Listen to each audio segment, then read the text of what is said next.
আমাদের সন্তানরা যদি মুক্তিযুদ্ধকে ধারণ করে তাইলে তারা যেন রুখে দাঁড়ায়।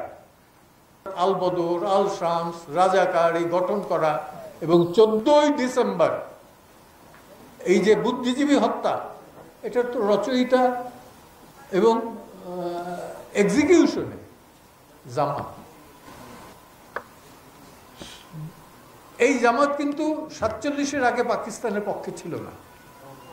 তারা বলছে পাকিস্তানের প্রতিষ্ঠাতা কায়েদে আজম না, ও হলো কাফিরে আজম। আমার কাছে একদম সরকারি ভাষ্য অনুযায়ী 54-র একটা দাঙ্গায় 5000 কাদিয়ানিকে হত্যা করছে এই মওদুদি, যে কারণে তার ফাঁসির আদেশ হয়। সেই ফাঁসির আদেশ থেকে তাকে যাবজ্জীবন কারাদণ্ড দেওয়া হয় এবং পরবর্তীতে কিভাবে ফাঁকতালে তিনি বের হয়ে যান। এগুলো মওদুদির ইতিহাস।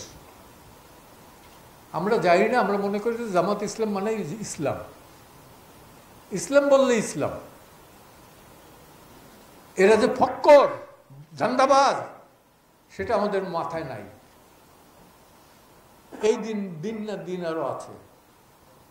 আর 71-এর একটা গান আছে, বিচারপতি তোমার বিচার করবে যারা, আজ জেগেছে সেই জনতা।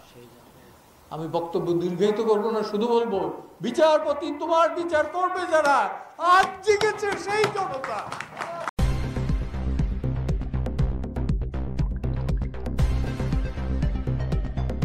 News Vision Digital Multimedia.